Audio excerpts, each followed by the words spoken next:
નમસ્કાર વિદ્યાર્થી મિત્રો, સ્વાગત છે તમારું ફરીથી એકવાર આપણી યુટ્યુબ ચેનલ સ્ટડી વિથ જનમ શર્મા. તો વિદ્યાર્થીઓ, આપણું છેલ્લા વિડીયોની અંદર આપણે જોયું કે ચેપ્ટર નંબર આપણું 2 પૂર્ણ થયું. હવે આપણે જોઈશું ચેપ્ટર નંબર 15. તો ચેપ્ટર નંબર 15 છે સંભાવના. તો સંભાવના એ આપણા ધોરણ 10 માટેનું સૌથી ઇઝીમાં ઇઝી ચેપ્ટર કહી શકીએ એવું ચેપ્ટર છે આ, અને સૌથી વધુમાં વધુ માર્ક કવર કરતું આ ચેપ્ટર છે. તો વિદ્યાર્થીઓ, શરૂઆત કરતા ચેપ્ટરની આપણે થોડા પહેલાં એના સંભાવના વિશે આપણે સમજી લઈએ કે સંભાવના એટલે શું. તો સંભાવનાનો મતલબ એવો થાય કે શક્યતા, કેટલી શક્યતા હોઈ શકે.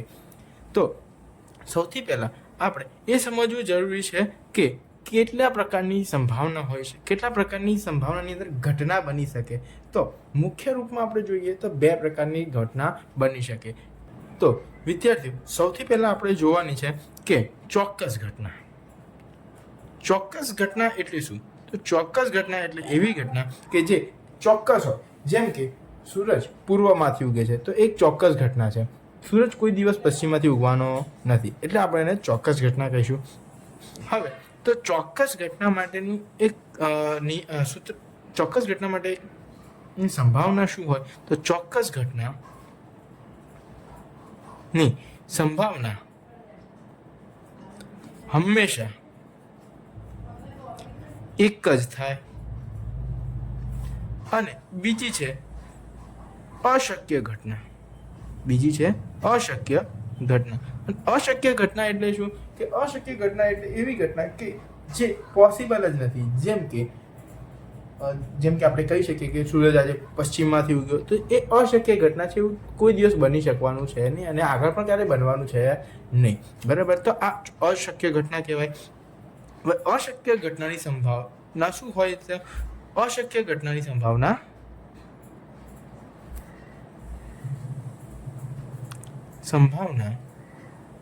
હંમેશા 0 જ થાય, 0 થી વધે નહીં. અને હવે આપણે એ જોઈએ કે સંભાવના હંમેશા કેવી મળે આપણને. તો સંભાવના હંમેશા 0 અને 1ની વચ્ચે જ મળે. હવે આના માટે આની ઉપરથી એક બોર્ડની અંદર આપણને ઘણી બધી વખત પૂછાય છે, એક MCQ પૂછાય અથવા તો ખરા ખોટામાં ક્યાંક ને ક્યાંક પૂછાય છે કે 0 less than or equal to 1, sorry, P of A 0 less than or equal to 1. એટલે કે 0 less than or equal to P of A less than or equal to 1. એટલે કે જે બી ઘટના છે 0 અને 1ની વચ્ચે હશે. 0 થી નાની નહીં અને 1 થી મોટી નહીં.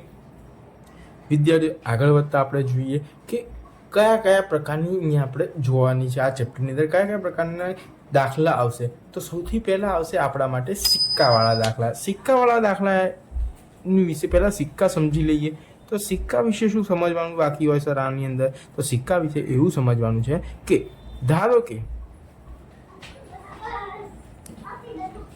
સિક્કાને એક વખત ઉછાળતા,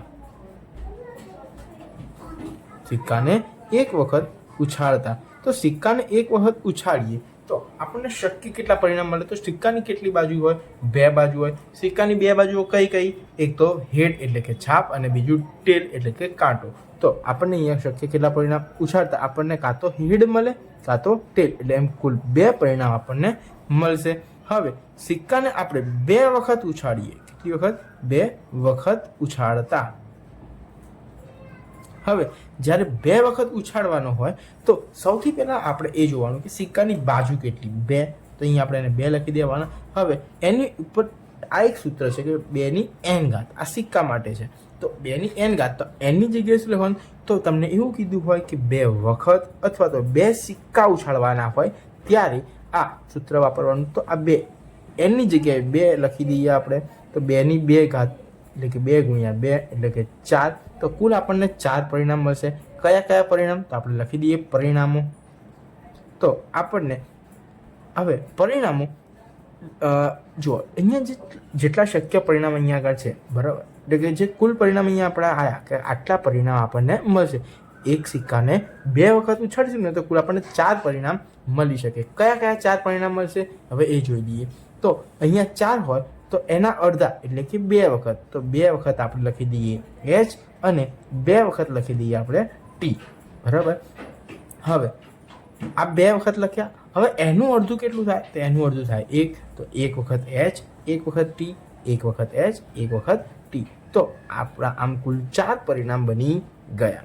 હવે માની લો કે તમને એવું કીધું હોય કે 3 વખત ઉછાળતા, 3 વખત ઉછાળતા અથવા તો 3 સિક્કા એકસાથે ઉછાળતા, તો બાજુ 2 અને એની ઉપર n ઘાત એટલે કે 2 ની 3 ઘાત એટલે કે 2 ગુણ્યા 2 ગુણ્યા 2 એટલે કે 2 ગુણ્યા 2 4 અને 4 દુ 8. તો આપણે કુલ કેટલા પરિણામ મળશે? 8 પરિણામ. ચલો લખી દઈએ.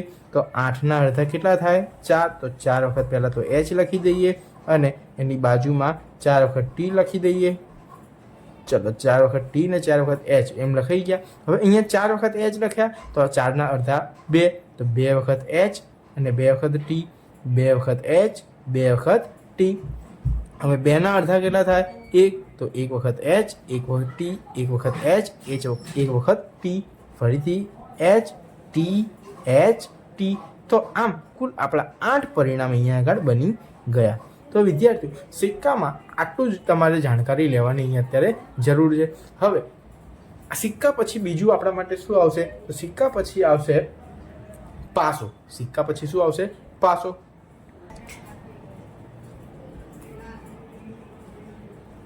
પાસો. તો હવે પાસા વિશે જાણકારી લઈએ.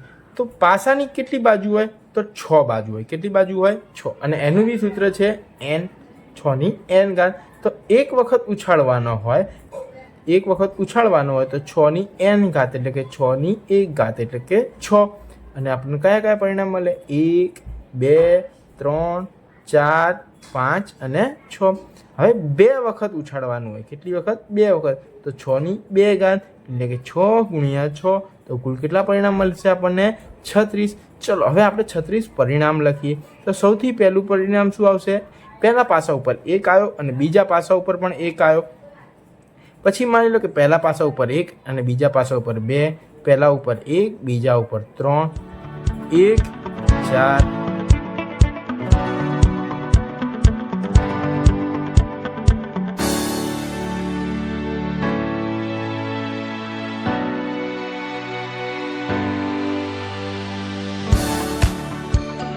આપણા કુલ 36 પરિણામ થઈ ગયા. હવે આ પાસાની અંદર વધુમાં વધુ 2 વખત જ પૂછાય છે તમારી ચોપડીની અંદર, એનાથી વધારે આવતું નથી. પાસો શીખ્યા બાદ હવે આપણે જોવાનું છે શું? તો પાસા પછી આપણે આવશે પત્તા. હવે પત્તા કુલ કેટલા હોય? 52 પત્તા હોય. કુલ કેટલા હોય? હવે પત્તાને સૌથી પહેલાં એના કલરના આધારે 2 ભાગમાં વિભાજિત કરવામાં આવે. શેના આધારે? કલરના આધારે. તો કયા કયા 2 કલર હોય? તો એક લાલ કલર હોય અને બીજો હોય કાળો. એમ 2 કલર હોય. તો 52ના અડધા કેટલા થાય? 26 થાય. હવે લાલ કલરની અંદર પણ પાછા 2 પ્રકાર હોય અને કાળા કલરની અંદર પણ 2 પ્રકાર હોય. કયા કયા? તો લાલની અંદર એક લાલ, બીજું તમે એને કહેશો ચોકટ અથવા તો ચરકટ. કાળાની અંદર ફલ્લી અથવા તો ફલ્લઈ કહેશો તમે, અને બીજી કાળી. બરાબર. હવે આ લાલ અને લાલ રંગ છે એના ટોટલ 26 છે અને 26ના આપણે 2 ભાગ કરવાના એટલે આના 13, આના 13. એવી જ રીતે અહીંયા પણ 13, અહીંયા પણ 13. હવે આ લાલની અંદર 13 પત્તા છે. તો કયા 13 પત્તા? જે પત્તા લાલની અંદર આવશે સેમ ટુ સેમ એવા જ પત્તા ચોકટની અંદર, એવા જ પત્તા ફલ્લીની અંદર ને એવા જ પત્તા કાળીની અંદર પણ આવશે. તો ચલો સૌથી પહેલાં આપણે જોઈએ લાલની અંદર. તો પહેલો એકો, પછી દૂરી, તીરી, ચોગો, પંજો, છગ્ગો, સત્તો, અઠ્ઠો, નવવો, દસો. જે એટલે કે ગુલામ, તમે ગલ્લો કહેતા હશો. પછી આને ડી એટલે કે રાણી કહેતા હશો અને કે એટલે કે રાજા અથવા તો બાદશાહ. બરાબર. હવે અહીં આગળ આ જે છેલ્લા 3 પત્તા છે એના બીજા 2 નામ છે. કયા કયા? એક તો છે મુખ મુદ્રાવાળું પત્તું અને બીજું એનું નામ છે ચિત્રવાળું પત્તું. બીજું નામ શું છે? ચિત્રવાળું પત્તું. તો આમ કુલ 2 નામ છે એના. તો આ હતા આપણા પત્તા, પાસો અને સિક્કા. તો વિદ્યાર્થીઓ આ અહીંયા આગળ ચેપ્ટર નંબર 15 સંભાવના જે છે બરાબર એના વિશેની બેઝિક માહિતી થઈ ગઈ. હા, અહીંયા આગળ આ 13 પત્તા, આના આ જ 13 પત્તા અહીંયા, એ જ 13 પત્તા અહીંયા અને એ જ 13 પત્તા અહીંયા. ખાલી અહીંયા આગળ લાલ રંગ છે, અહીંયા આગળ લાલ છે, અહીંયા ચોકટ ના થઈ જાય, અહીંયા ફલ્લી ના થઈ જાય, અહીંયા કાળી ના થઈ જાય. તો વિદ્યાર્થીઓ આ બેઝિક ડિટેલ તમને આવડશે, સમજમાં આવી હશે તો તમને આ ચેપ્ટરના દાખલા એકદમ ઇઝી રીતે આવડશે. જો તમને આના નહીં ખબર પડી હોય તો તમને આ ચેપ્ટર આવડશે નહીં. તો સૌથી પહેલાં તમારે આ વિડીયોને એકદમ ધ્યાનથી જોવાનો છે અને વિડીયોને ધ્યાનથી તમે જોયો હોય, ના સમજણ પડે તો ફરીથી એક વખત જુઓ, ચોક્કસપણે તમને વિડીયોની અંદર સમજણ પડશે. એક વસ્તુ તમે ધ્યાનથી સમજો અને એક વસ્તુને ધ્યાનથી લખવાનો પ્રયત્ન કરો. એક વખત તમે મોઢે પણ લખી શકો છો.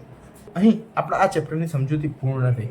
તો વિદ્યાર્થીઓ તમને આ વિડીયો પસંદ આવ્યો હોય તો વિડીયોને લાઇક કરો, શેર કરો અને ચેનલને સબસ્ક્રાઈબ કરો. હા, તમારા અન્ય વિદ્યાર્થી મિત્રોને શેર કરવાનું ભૂલશો નહીં. ચોક્કસપણે શેર કરજો.